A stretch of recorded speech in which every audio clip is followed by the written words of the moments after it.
What's up, guys? This is Sam. Welcome back to another episode of Elite Life with Sam. I'm here with some really special guests.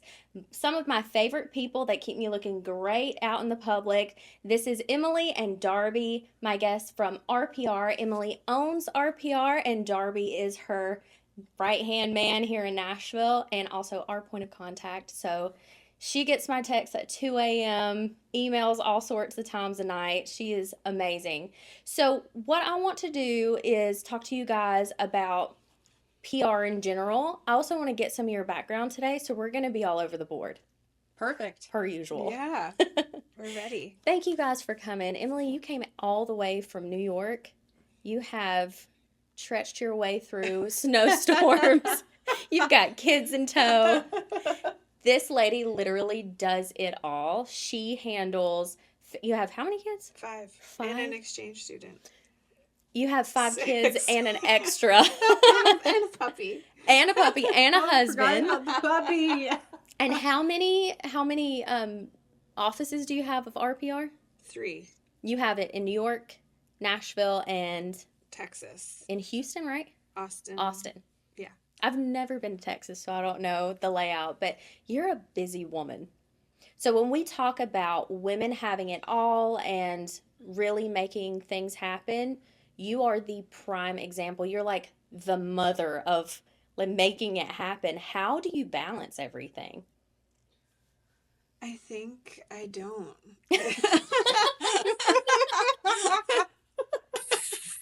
I think that's the key, is like knowing that like sometimes I'm more like focused on my family and sometimes I'm more focused on work, and like that's the balance, is that it's not always balanced, and that's okay. And like when I feel like I'm really successful in one area, another area might need my focus like right as soon as I shut the door or get off the plane or whatever it is. And we have a great team. That's how.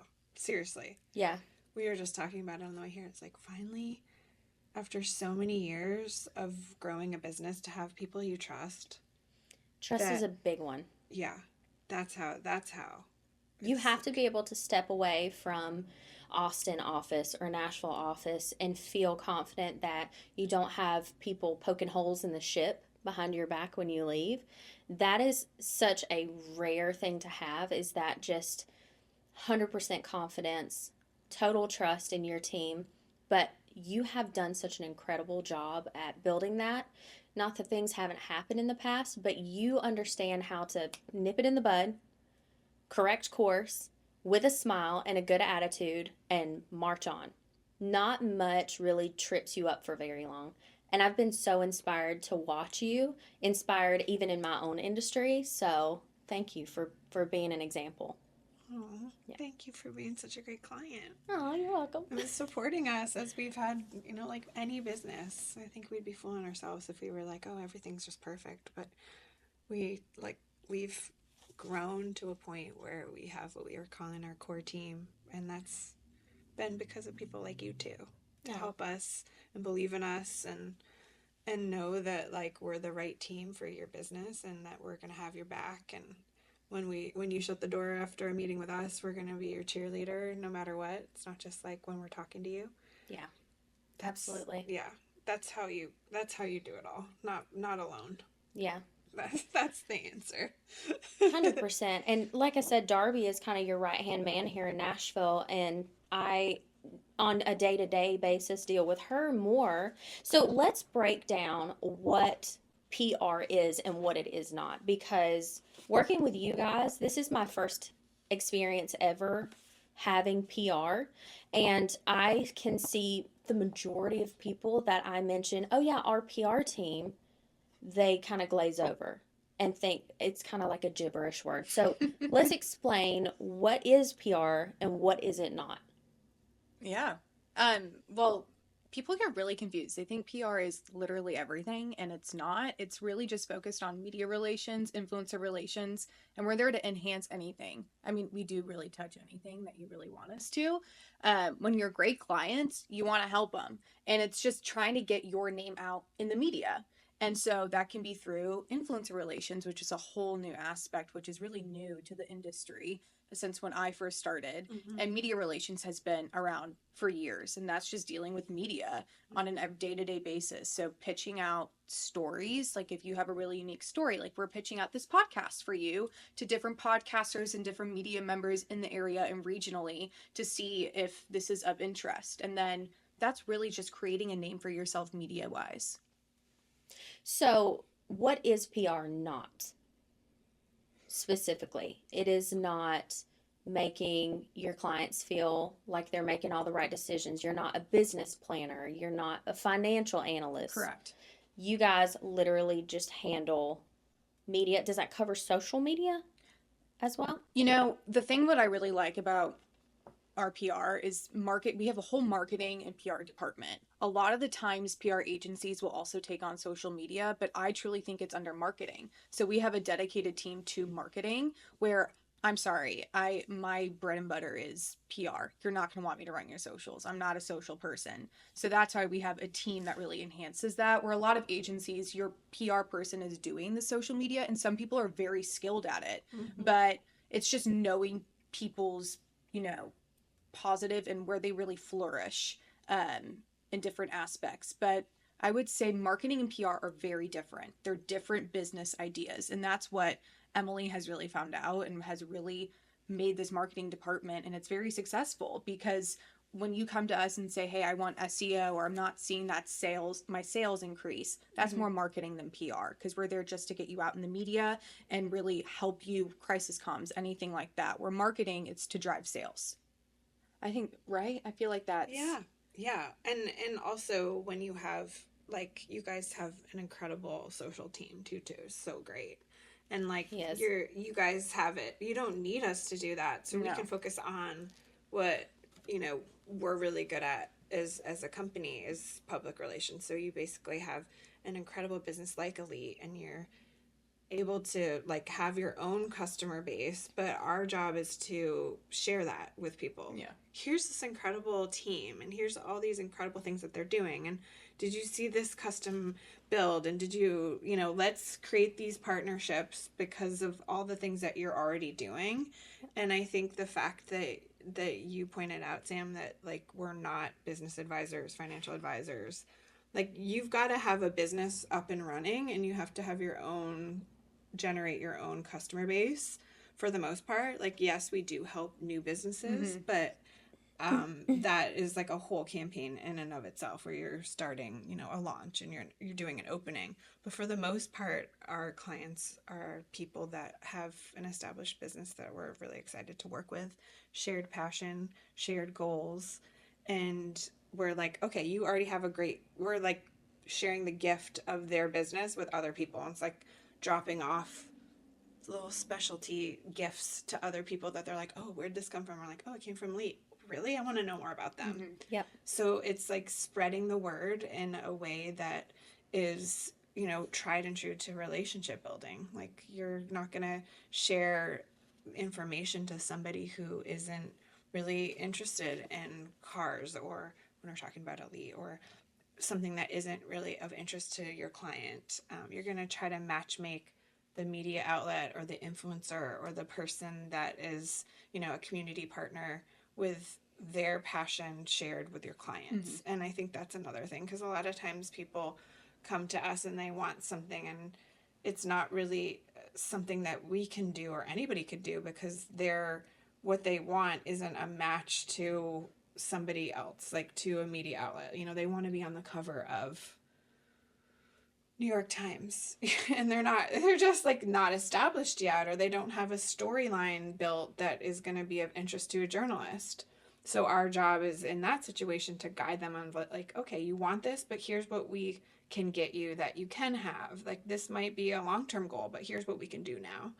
And so that's something too that makes us unique. I love that because you literally embody a statement that Rich lives by and has embedded in my brain. It's not what you know, it's who you know. Yeah. And that's literally the backbone of PR is you guys know everyone and you have great relationships with everyone. And so let's back it up. How did you decide to get into PR? Because thinking back to myself as a teenager, that was never on the list of possible careers that were given to me. PR, and you kind of seem like the Olivia Pope, of this world. So how did this become a thing for you guys? Do you want to go first? I feel like yours is probably a lot more interesting than mine. No, you go first. Okay. Sure. So mine is really not that interesting. I had no idea what I wanted to major in. My mom was a sportscaster for years. She was one of the first female sportscasters at ESPN. And so she wanted me to be involved in media. And I was touring the University of Oklahoma, and I just fell in love with the school, and specifically the Gaylord Journalism and Communications School. And I knew I wanted to be a part of it somehow. I just didn't know I wanted to major in. So I started off as a special education major. I had been volunteering for 4 years at a special ed school every single Thursday. And down the road, that's probably what I will do when I'm retired and just want something to do. But my dad had a very real conversation with me and said, this is a great career path, but with your lifestyle, I don't know if this will be able to support you. Such a great conversation. Parents have to have those real conversations with their kids, like, baby, you're a little bougie. Yes. And I was like, you're probably right. So I decided, let's do PR. And it was the it thing. Every single sorority girl that I know was majoring in PR.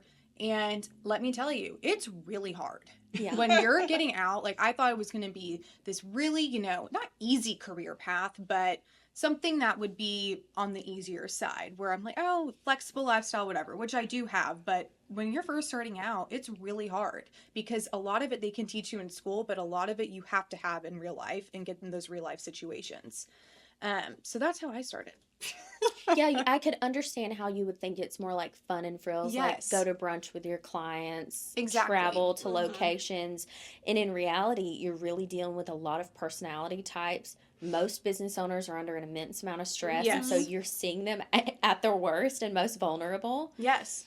I could not imagine. I couldn't do it. It's, and I love it, but it's, when I was first starting, I said, I don't know if this is really the right career for me because it's just a lot of work. I also was in a field where I wasn't interested in. So if I could give advice to someone is to really, if you're going to PR, be passionate about the clients you're helping, because I was in sustainability and I'm sorry, sustainability is great. I just don't really care. You know, it's just not my passion. Food and bev is my passion. And that's where hospitality, unique clients, public affairs and, policies, not really my thing. And that's what I was strictly doing for 2.5 years. And I just didn't enjoy it. Yeah. And then, so finding that niche that you're really good at, that's where you'll start to really flourish. I think that's a great message for anyone who's starting out in a new career is that sometimes you could hate the area that you're in, but not it in general. And just keep going, dig your heels in, figure out what you like. Mm-hmm. So how did you get started? Similar to Darbi, I was interested in social work, kind of similar to special ed, I would say, right? Yes. Just helping and kids, and I worked in foster care. I got my master's in social work and I worked for the state of Florida in foster care.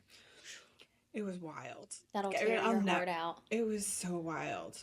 And I remember, my first few days, I was just like a deer in the headlights. What am I doing here? I still felt like I wasn't mature enough to have a job. I was like, I'm not ready for this. Yeah. And then I met this woman, and she was like, hey, come with me. And I'm like, okay. And she's like, I'm going to teach you how to write some bills. And I'm thinking bills that you pay. Oh my God. I was like, oh gosh, where am I going? She was like, no, we're going to do some reformation. We're going to work, we're writing some policies. We're going to be sending these to DC. We're going to be lobbying. This is our team. And I was like, oh my gosh, this is so cool. And so I was able to see that writing and advocacy could take a new form. And so that's where I got into press and media relations and doing good in the world through what we do. And ideally that's all of the kinds of clients that we'd work with are people like you and Sam and are rich and people that are doing good in the world and that are good people that we're helping. Yeah. For a second. My dad, he's been in baseball For 40 years, he's the president of baseball operations for the Philadelphia Phillies. So we're a big baseball family. And All American. yes. Now, is that how your mom and dad met? Yes. I love my that. I mom do too. was interviewing, my mom was working in Miami at the time, and she was interviewing my dad. And my dad asked her out, and my mom said no. And he kept, like, he would never, because she was covering the Marlins. My dad was the GM of the Marlins. And she would go, and there's a media room at every, professional stadium. And so she would be in the media room, and for some reason, like, my dad would go in there, and my dad never goes in there. And everyone, like, her friend kept saying, hey, like, I really think he's interested in you. And finally she said yes. And then, yeah. The rest is all American history. There's a lot more in between, but yeah, that's it. That's the short story. They're so cute. I love that. So going back to how Emily has kind of a darker side when you cross her, I feel like that is almost her hidden power because not everything is sunshine and roses in PR. Can you talk a little bit about crisis work, what it is? And I'm going to ask you a few questions on that. Oh, absolutely. That's my passion. I love helping people in the crisis. It's so crazy. Like, you'll ask everybody that works at RPR, and they're like, no. Like, I'm far away. I'm like, Emily, you deal with that. So I call it the cleanup duty of, like, okay, bring them on. Like, okay, somebody said lawsuit. Okay, I got you. Like, I love that. I think I shine because I'm like, you're in need. And that's like my social work side where it's like a part of a person in a vulnerable state.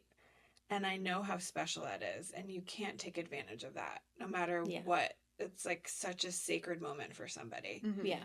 And my mom is an ER nurse. So she has, I think it's in my DNA, like an emergency room. Like, I'm going to come and help you in your vulnerable place. And I remember asking her when I was little, like, how do you like this? Like, you see all these people and they're like in their worst situations, like all my friends' families growing up, like they all have a story about my mom in the ER.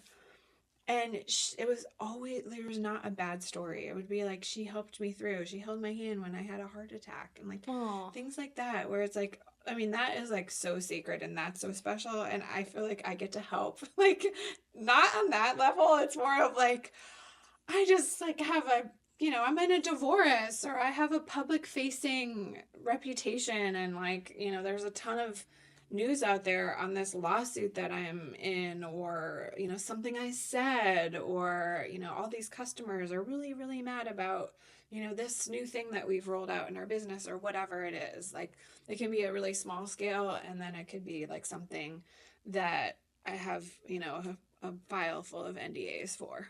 Yeah.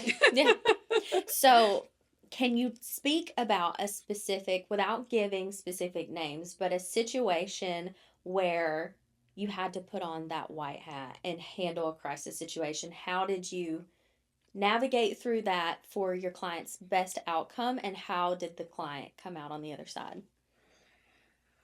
Man, yeah, I think I got into this by accident, where I had we were doing traditional agency PR stuff that we've just been talking about, and one of my favorite people that I've worked with for a long time just started getting a little noisy in the media about certain like topics that were really difficult for them to navigate. And I realized that helping them restructure what they were saying, where they weren't losing what they wanted to say, but they were restructuring it so it was heard on a bigger scale. So like, it wasn't an isolating message. So a lot of times in this line of work, people get really passionate about what they want to either say or something that's gone on, and they can't see the other side. Yeah. And so they get lost in their emotions. Yeah.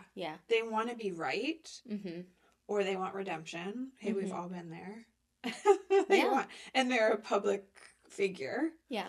And or they're just going through something really crappy that like could happen to anybody, and they either misspoke or just said something that they didn't really mean, but they got misquoted. And that's more common. And so I think the white hat is really just like, what's the situation?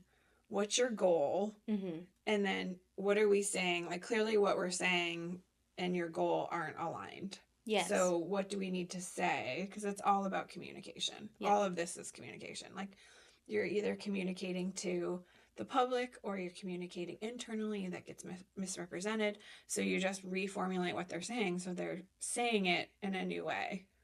And I mean, it sounds so easy, but that's like where the work is. Because a lot of times, oh my gosh, getting this one client to apologize, like a very public figure, that familiar public figure, was I was like a 3-day all-nighter kind of job. Oh my gosh. Oh my I was like, gosh. you've got to I could apologize. not. I am not apologizing. I'm like, okay, we've got to, like, we've all seen those Yes. like messages where it's like, I am so sorry.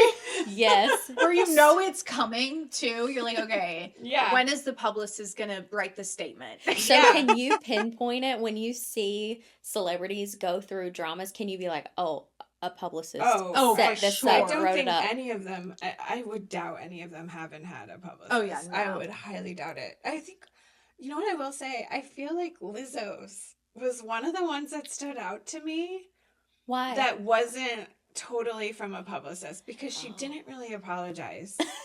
She was like, yeah, I was kind of mean, but like, But you deserved it.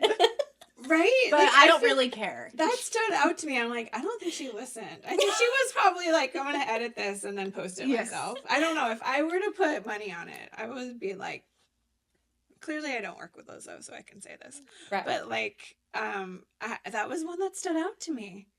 Because remember the whole, like, she was a mean girl and she was Mhm. fat shaming. And I'm like, girlfriend. Oh, I know. I forgot about that.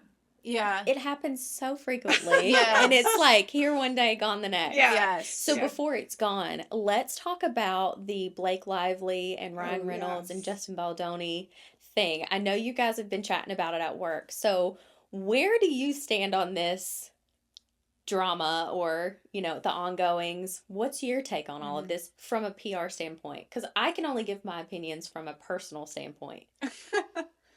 Go ahead. Emma has a better pulse, and I can chime in. Yeah, I think we did talk about it as a team, and the whole thing, I will say, like, in most of the work that we do, there's a way to get your client to get out of the situation and get a clean record going. Like, whether it's that big apology or whether it's like something that they're going to do differently, or just like having them be quiet for a little while. Yeah, just let it calm down. Let Yes. a new Let the dust settle. Yeah. Let a new thing take Yes. precedence in the news. Right. Yeah. And in this situation, the thing that I think has got us all like, okay, what's going to happen next is what I'm calling a mud bath. They are throwing mud at each other. And at this point, I don't know who could come out clean.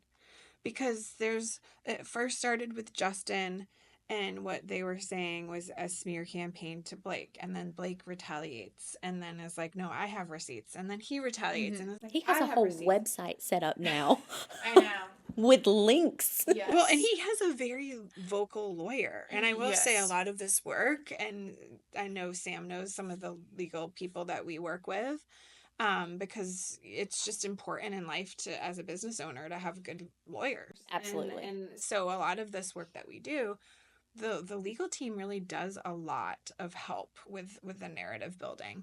And I feel like, I will say, for Justin, I think his legal team, like doing interviews and kind of being out there, I haven't seen Blake's legal team. No. And I think that type of, again, third-party endorsement will always save the day for anybody, whether it's the positive or it's respinning a negative. Yeah. And I think, the recent SNL, when, like, I think we've all seen where Ryan stood up and, like, there was kind of the joke, was, like, the first time, like, Yes. in this mud bath that we've seen him at least speak up. And It almost comes across, though, as Justin and Blake are acting as their own PR team, though. Like, maybe Justin has one and they don't. Am I wrong from thinking that from the outside? I'm sure Blake has a PR team. I don't know what their advice is. I don't agree with their advice, because she should be saying something in a way that really helps pull the heartstrings of her fans. Because it started with the movie when she was doing press for the movie, and she Mhm. came across very tone deaf when it comes to domestic violence survivors. And and so I think it was kind of the beginning of the end for her in the general public's eye. Yeah, I think she needs media training. um, you know, I love Blake Lively. I watched her on Gossip Girl. I've loved her since I was growing up. So it's really, as a fan, it's been difficult just because I think she's a very powerful woman. I just think she's really messed up in this situation. And she, like Emily said, her PR team is not really doing her any justice, in my opinion. I mean, I really think she should be offering an exclusive, which she could be working on, but an exclusive to some, even the Today Show, or doing a print interview if she doesn't want to do it live because she's terrible at interviews. I would suggest a print interview so she could sit down and have this candid conversation, and then she can actually see the article before it's released if she would like. But Definitely. that would, she's not giving her own voice, and it's hard to be, champion her when you're not hearing from her.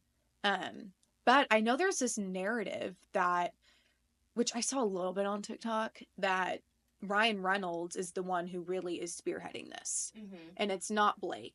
So I don't know. I think when we were talking earlier, I think they both feel they were mistreated, and so it's a lose-lose situation for both. Yeah. Because one of them is going to have to win, or one of them, they'll drop the lawsuit. But I feel like there was a personal vendetta against them both. They both hate each other, and I was comparing it to a high school relationship where Blake and Justin were together, and then Justin feels like he was kind of left behind or like done wrong, and now he's trying to get back at Blake, and Blake was telling him, "Hey, I'm going to come after you if you talk badly about me," and so he did it before she could. Situation. Mm-hmm. No, Yeah. I could totally see that point of view too, as well. You mentioned media training. Yes. Can you go a little more in depth on exactly what that is? Yeah. I am a huge advocate of media training. I think every client should do it, because what you do is, we have a great, Laura Schweizer, she was local on too. She does our media training for us, and she's amazing. But she sits down with our clients where we think it's needed, and she'll go through, potential questions a reporter might ask them, and how to phrase it and kind of bridge the question into how you want it to be answered.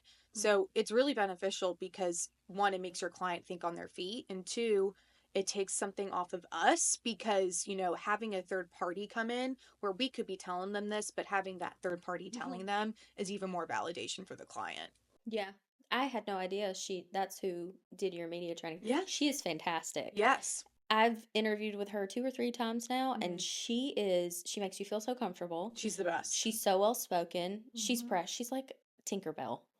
That's what everyone says. We love Laura. She's the best. Absolutely. Yeah, she's so important to our team. Yes, she And is. she's working on media training us to help us media train our clients. And Oh, nice. yeah, it's so important to have people that are actually interviewing do it, because I think we come at it from a perspective of like what we're seeing, and we're close to our clients. So it's like having somebody who's close to us and can see things just a bit differently without being like so entrenched, I think is so helpful. But yeah, for sure I agree that Blake's needing some additional media training. I think it's like because these interviews that are surfacing, the things that she's saying, I'm like, this From like this the is 2022 Forbes yeah. thing that's going, I mean, that really does not do her justice at all with the campaign. Basically, she was like, I come into these movie sets and situations, and I'm just this sweet actress, but then I take the reins, and I just make Yeah. things what Oh, I that's want, really not and I looking start good. No. changing things around, and I'm like, oh my gosh. Well, I mean, this could be true, and again, this is like what we were talking about before, like we're in these situations. It's like, well, that's actually could be a beautiful trait where you're coming in and people expect you to be, one way, and then you're actually like an empowered woman. That is beautiful. Yes. But the way she's articulating it in an interview with Forbes, which is reputable, Yes. is like you're a mean bitch, girl. and Yeah. you're mean, and you're not easy to work with. And that's the biggest. She seems, that interview, I was just thinking, okay, this is not, that video specifically probably made her look the worst out of anything that has come out, because it's validating everything that kind of Justin is already saying and the narrative that's going around, and it was in 2022. But like I said, it's hard because I love her as a person and I want, her to, you know, be looked at in a positive light, because I am a fan, but it's hard to do that and think of that way after that interview came out I or think that's resurfaced. such a valid point that you guys are making, is that things can resurface from totally unrelated situations from years ago that can be spun and edited into a light that works with your narrative now. And so with social media moving at breakneck speeds and not really having the reins on everything that's put out about you, because once it's out on the internet, it's pretty much out there. Yes. How would you handle a client that, okay, let's just use me for example. I am vocal on my social media account. I know there are times you guys are sitting there scrolling going, you could just delete that. And I never get a text message, and I appreciate that because I would double down on it. That is just the Scorpio of it all. So what would you do or say to a client to make us maybe rethink a little more of what we're putting out on social media? Or is it a situation where it's like, live your life, just be you, your brand is gonna shine through? How would you handle that? Um, Social media is definitely front lines. So in a situation where we're trying to recreate a narrative, we definitely would have way more say. Whereas like when you're just being you and like those are like your passion, that's your passion coming through. I don't feel like there's any need to edit that because that's like what makes you you. I do think we do have a need to edit when like who you are and again your goal are not there. Like there's a misalignment. Like your goal might be, and we've had this happen where like a client's goal is to be, on all sorts of like more traditional national media, and they're going on, they're on their social media being like, oh, fake news, fake news, fake news, or something like that. I was like, well, the editors are going to see that. And like, that's not going to help your case because you're basically like, you're a risk to them to mention you because you're not saying things that are aligned with your goal. Like, you want to work with media, but you also want to like say media sucks. Like, we got to clean that up. This actually happened. And and thankfully that client listened and we were able to like get some of those goals met. It was a lot harder than some of their competitors because I was like, well, your competitors haven't been saying this. So like, even if you kind of clean it up, there is sometimes still like a milk stain.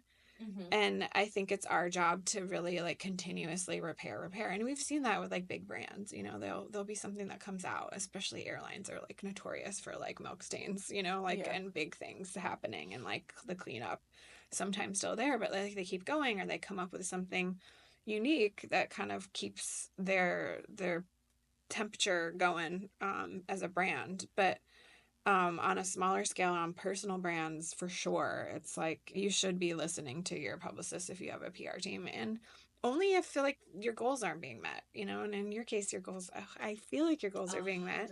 100%. So like, we're like going to keep doing what we're doing, but like, if ever there might be a time as we continue to grow where we're like, hey, Sam, like we got to not necessarily tone you down because I don't think I would ever give you that advice. Yeah. No, I love that advice though, is everything you say and put out needs to be, you need to have your main message in mind. It's like, is this telling the story, the overall general message, telling the story of what I want to portray? I love that. And I think a lot of people, when I say a lot of people, I mean myself, get caught in the moment in their emotions sometimes and post things without thinking. And maybe there needs to be like, once you hit post, there needs to be a pop-up of, does this align with your large scale goal? Like, girl, rethink this, cool off, take 30, take a bath, take a Xanax, calm. I like that though. Yeah. And I always tell people, wait a day. And if you're still heated, then go ahead.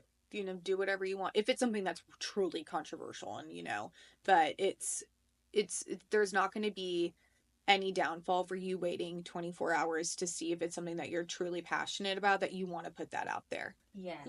So speaking of red flags, what red flags do you look for in potential clients that make you stay away from them? Oh man, I just had one like a few weeks ago and I was like, oh man, that was a red flag, and I caught it. It was the guy that called us like a cold call. He goes on and on about how great he was, and I'm like, okay, that's kind of in our industry. All right, a little Greg. bit of a pink flag.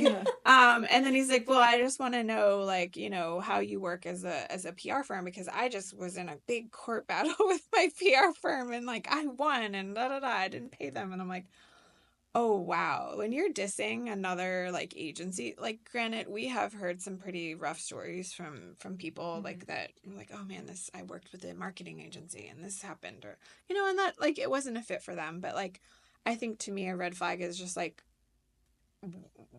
what we call agency hoppers. And there has been a couple exceptions where Darbi's pinged me and been like, this is an agency hopper. And I'm like, no, I know it sounds like But that. I love him. I'm like, okay.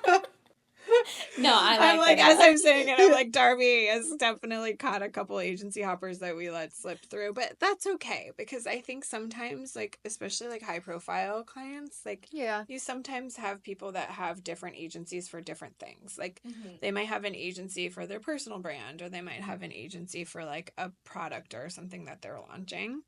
And that's okay. I think like sometimes vetting that, but for sure for me it's like agency hoppers and then just like kind of saying negative things about their team. I'm like, okay, if you're saying that up to me and we're just meeting, like for sure you're gonna be saying that about us at some point. It's kind of like dating red flags, I feel like, are really similar. Absolutely. Because you're like, oh gosh, you keep talking about your ex. There are like, so many you're a serial parallels. dater? Next. Yeah. There are so many parallels with PR and the dating world. Yes. And Oh, we've yeah. had private conversations, where we're going through potentials, and I'm like, I'm your FBI for sure. You are. And I love it. That's like one of my favorite pastimes. It de-stresses me digging into people's Like, here's Sam. Here's another lives. one. Like, send them to Sam and she'll find I out don't their know- life story. Just I give don't her know how 24 you hours. Find out everything about you. But it's How do you do that? Like, it's a gift. Listen, okay. Y'all have that one friend. You always have the one friend who can do what you can do. Well, here's the thing. My parents had a thing for Valentine's Day because they gave birth to both kids in November. So, listen, Valentine's Day is made up by Scorpios to create more Scorpios.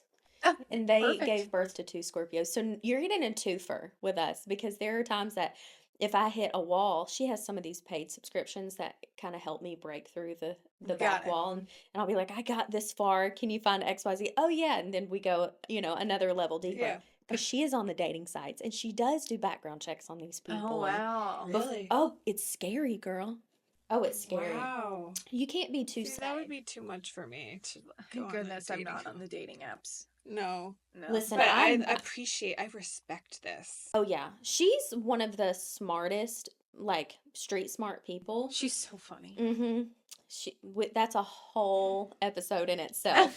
That girl keeps us in stitches. She goes from corporate to not corporate real fast. She's so funny. I could listen to y'all's conversations all day long. I think y'all are hilarious together. Well, thank you. It's our trauma speaking. Okay, so are there any situations that PR can't fix, no matter how good you are? Oh, gosh. Because I feel like sex scandals, fixable. Adopted kids, like I wouldn't want to be P. Diddy's No. PR. No. I think that's unfixable. Yeah, I agree would with say that. That as- is pretty... that's the one. Yes, that's the one thing where there's nothing. Yeah. That's not a small explosion. That is literally an atomic bomb. Yes. Yeah. That continues to reignite. And Over and over. And I'm just like being associated. I'm like, there's too many red flags. Too many. the one too where it's kind of similar. What was his name? He went to jail and his wife just went to jail too. That was a part of it. He had an island. Epstein. Epstein. Oh, Yeah. yes. That is not fixable. Yes. Yeah. No. No. which apparently is part of the whole P. Diddy. Yes. Like they're all Intertwined. the island and the parties and Yes. I would give my left leg to see the court documents and what's in his attorney's files. Literally, how deep this must run. I think that there are world leaders, political leaders. Oh, for sure. Everyone's everybody's been talking about this list. I feel like they did say they were going to leak the list, and then I don't think they really leaked the list. Well, it was a fake list. I don't Yeah. know that they truly Yeah. can. I think it would rattle society as a whole. Yeah, Yeah. I agree. That's to me, I think the red flags and the like unfixables are really similar. I mean, there's like red flags and then there's like, oh, absolutely, like you're so code red, like they're like you can't even be on life support. No. Yeah. And those examples are that way. Like I have a golden rule like on the work that we do, which is very good with reputation management and crisis work. If you really did it and you are bad, sorry. Like, go find somebody else. I'm not cleaning up somebody We're just that's gonna like push a you out trafficker here, or something. close the door. We wish you Yeah. the best of luck. Yeah. Yeah. Like, that's just like, no. Like, you shouldn't. People should know that you did this kinds of thing because that's, helping hopefully just make it so you don't do it again. Yeah. And it's okay to admit that you messed up and you did something wrong and you've learned and grown from it. Like coming out and saying, I did the thing and I really regret it and I'm really sorry and I'm making amends and I'm doing the work to make things right. Sometimes, most of the time, that's the way to fix everything. Yes. Again, relationship example. Like how many times like in any personal relationship, like a friend or a partner or whatever, like if somebody like does something and you're like, oh, they came to you and just, tail between the legs, they said sorry, they owned up to it, and they were like, it won't happen again. And you believe them because, they said it that way. Like, I think that's like a good example of like public facing relationships too, because celebrities and public figures are like relationships to the public. Like they're like, think about it. Like I remember the moment when Princess Diana died. Like, I mean, like, there was, like, she was such a public figure. I felt like she was a relative. And like, I was in the car with I'll never forget. It was, like, a moment. I was in with my friend and driving in a car. And it was like, that relationship, and so many of us, like, if a musician passes away or, like, something, like, happens. Yeah. And to these people that you have, your fans, like, that's such a special, sacred kind of relationship. Like, we owe it to the public to tell the truth. Yeah. I feel like the PR could be public, but it could also be personal, like personal relationships between you and your friends. I love that so much. So moving back to more of the local spots, I know you guys just opened Nacho Daddy. Yes. So how was that experience? Wild. It was was so they fun. looked completely packed. Oh, it was wild. You guys did and then you also clients are a Putt Shack. Yes. Jack? You guys Liquor represent Lab, yeah. so many people. Where is your favorite Nashville spot just to stop anytime you're here to get eats and drinks? Oh, goodness. I know there's so many. I mean, there's like, I love Urban Grub and Giovanni's, like old school Nashville places. Because I feel like you can kind of be there and it's not like the place. It's like it feels like homier. Not Urban pretentious. Grub's a little bit mixed of like a lot of tourists, but homier. Yes. But, like the food is so good there. Yes, it's really good. I don't know. That's a really tough question. I always say that Nashville has the best food scene It's so good. out of any city that I've ever lived in, but even when I leave and go to a different city, I just crave to come back to Nashville and get the food. But my fiance and I's favorite spot is the filling station. We live in 12 South, and it's just it's a local spot. Only locals go. Very hole in the wall, and it's just a beer place where all of us just sit down. We have some cards, and we play cards. We go there once or twice a week. $5, you get to ride around in a circle, like with a chauffeur. Put it on a big turntable. You could have Rich's face in the front. Yeah, he's like driving. With his little hat. Yeah. that's so we need funny. rides. Oh, rides. Girl, listen. Seems like I'm just trying to get through this podcast, and then we'll think about this later.